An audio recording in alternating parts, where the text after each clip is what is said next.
Good morning. It's time for the Naples Money Managers NMM News You Can Use. I'm Dawn Litchfield Brown. Joining me today will be Dennis Nelson and Marcus Bickle. I think it's the 27th of May. Of April.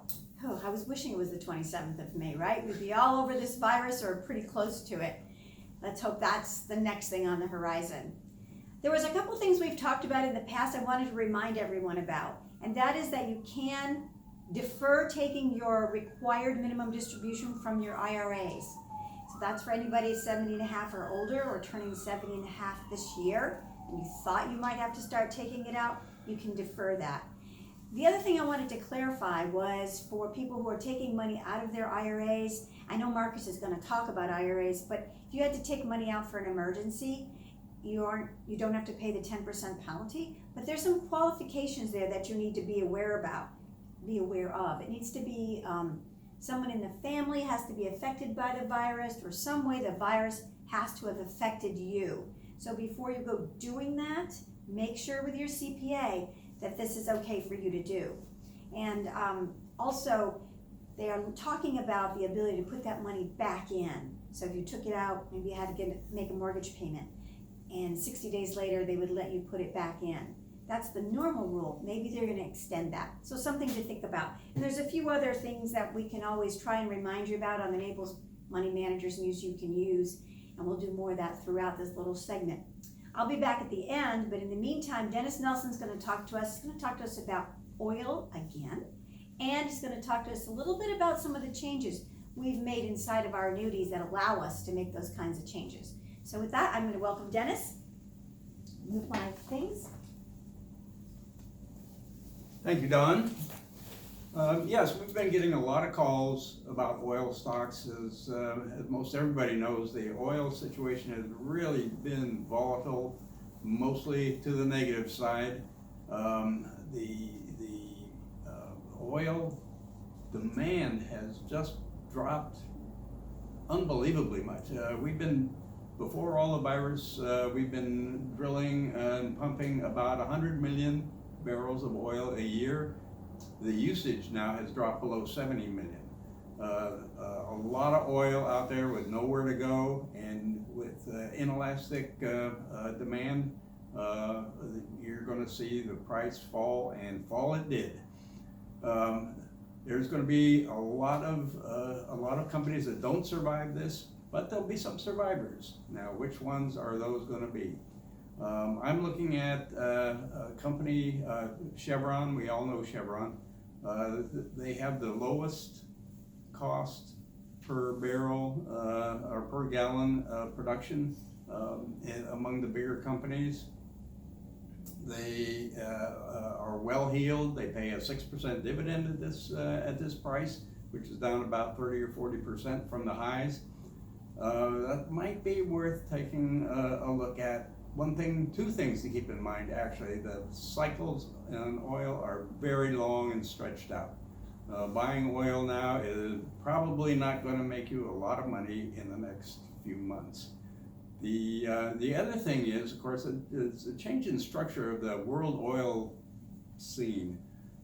Right now, most of the production that comes is from national-owned oil companies.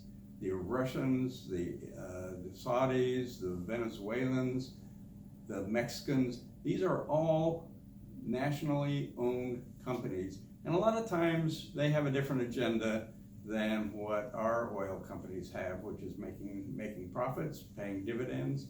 Their agenda can be suspect, and so they may pump oil and sell oil at a price that is not profitable, just for national purposes. Because we're privately owned in the United States. That's correct. Yes. So bottom line is, there's going to be a lot of companies that don't make it. Go for the well-heeled companies, the ones that can afford to keep their dividends up, even if they have to borrow for a short period of time. Chevron fits the bill. The other thing quickly to mention here, in the annuities, we have pared back our ownership in dividend separate accounts, to call it. They're mutual funds that are held in the annuities. We've pared that back for the same reason that we're talking about the oil. Dividends are suspect across the board. It's only the very strongest companies that are still going to be able to keep their dividend up, and the longer this pandemic goes on, the tougher it's going to be for the dividend paying companies to keep their dividends going. So you pared that back, and what did you replace it with? Replace it with medical, a fund that specializes in medical healthcare sector. Thank you. You're welcome. And now, Marcus. Trip on over here, Marcus. Good morning, everyone. It's good to be here again.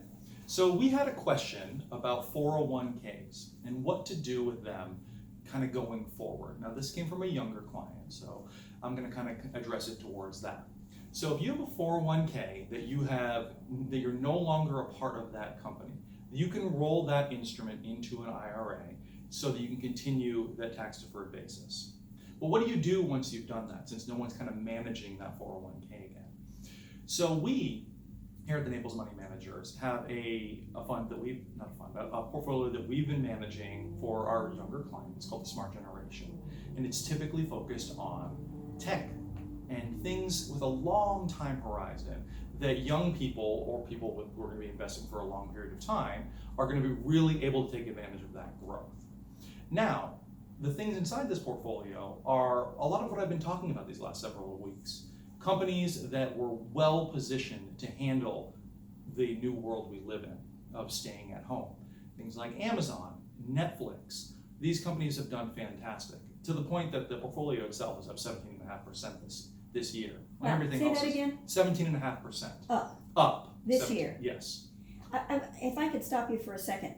So just so everyone's clear, when you say you can take a 401k if you're no longer working for that company and roll it into an IRA, what you mean is you open up an IRA account, the funds go directly from that 401k into the IRA without penalty, without tax, and then they can decide how they want to invest that money. Absolutely, and thank you for clarifying that, Dawn. And because that really does kind of deal with the nuts and bolts of it. Yes, you maintain that tax deferred benefit as it transitions from the 401k to the IRA, and you continue to invest it as you would since it is tax deferred. So it's really pretty easy. Absolutely, and it's something we can handle very, very quickly. So to your other point about long-term investing, and I'll use my examples. Sure. You mentioned Amazon. So when Amazon came out, I think I waited and waited because it was just a book company and it didn't earn any money and it kept going up. I bought it at 12. Right.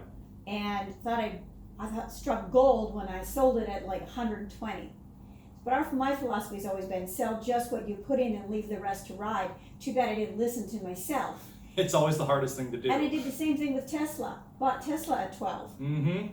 Same kind of thing. So, but that was years and years and years ago. So when you get into that portfolio, you're going to take some good winners like that and some losers. Absolutely. You got to have that long-term outlook, and you'll come out ahead every single time. I can say that and guarantee it. Oh, certainly.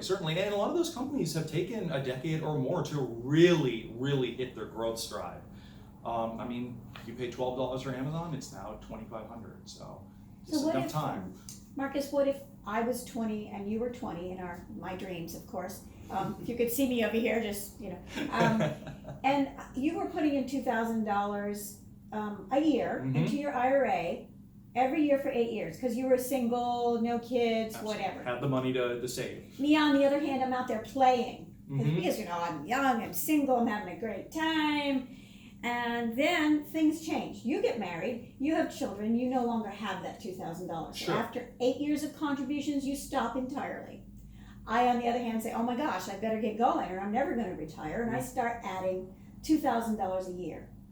Studies show, and these are actual back-tested studies, so they're real, that at an 8% average growth rate, it'll take me, now remember, I'm adding $2,000 a year every year since I'm 28.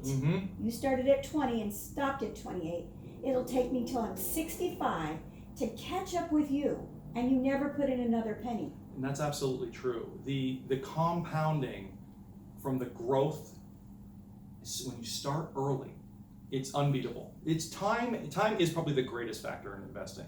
If you get lucky and you pick a good time, even better. but time is the ultimate factor. So you need time, and you don't need to have a lot to want a lot. No, you really Right? don't. You can start with a little, and that's what we're trying to get people to understand. Absolutely. You can start with a little. All right, I think your next thing you wanted to talk about is some portfolio changes. Yeah, so recently in our main portfolio, our Mapato portfolios, we decided to buy an additional 2.5% of Visa. We previously owned Visa. It's a great company, especially since a lot of corporations and people seem to be moving away from physical cash. They don't want to hold dollars.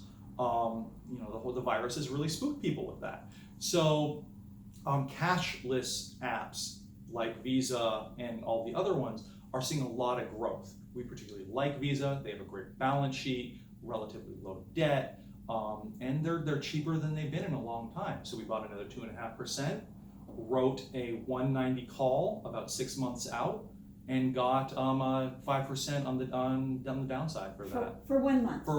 We wrote that for a 6 month. Oh, 6 months. You get 5% for 6 months, Correct. plus the dividend, and hopefully maybe a And little the bit stock of will growth. go up, at which point we'll get some appreciation. So So that's great. So we're taking advantage of these low prices, and we are making it work. We're gonna absolutely. get back every penny we're down. Thanks, Marcus. Thank you all. Okay, we're going to finish up quickly here with a couple of things that I thought was important. We've been talking about our first responders, Collier County 100. We've been talking about the Salvation Army and talking to Martin. And I want to remind you to do that again. He said he got a few calls, but he said one of the biggest needs they have out there is for single elderly women who are really, really suffering. I keep trying to get them to all live together like the Golden Girls, but that doesn't seem to be working. But they really need help. So remember, call Martin at the Salvation Army, 210-4013. 210-4013. Now there's so many needy organizations out there. We talked about the Naples Therapeutic Riding Center and the fact that they have to feed their horses. They have a $50,000 matching grant, and they could sure use some help with that as well. Talk to Missy over there. She'll get you anything you need. But I also wanted to bring up something new today, and that is the Shelter for Abused Women and Children. Everybody's talking about sheltering in place. Well, that's great, but guess what's going up? Child abuse, spousal abuse, way up. This is not easy. If Marcus was sitting here, he would tell you. He's got a baby and a pregnant wife. It is not easy. So they went and they put together this campaign. I'm going to show you this pictures. I think you'll be able to see it. Can you see that okay? All right, so this is their new campaign, and it talks about sheltering in place isn't always a safe place. So you really want to be aware of that. And this is a campaign. You can go on to Muffy Clark Gill's website, sign up, get the poster.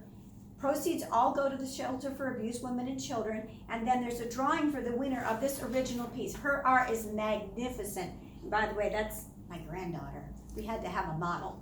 So just going to look and see if I have too many papers here. I'm sorry if I'm distracting you. I was looking for her website. I believe it's mcgilltropicalart.com.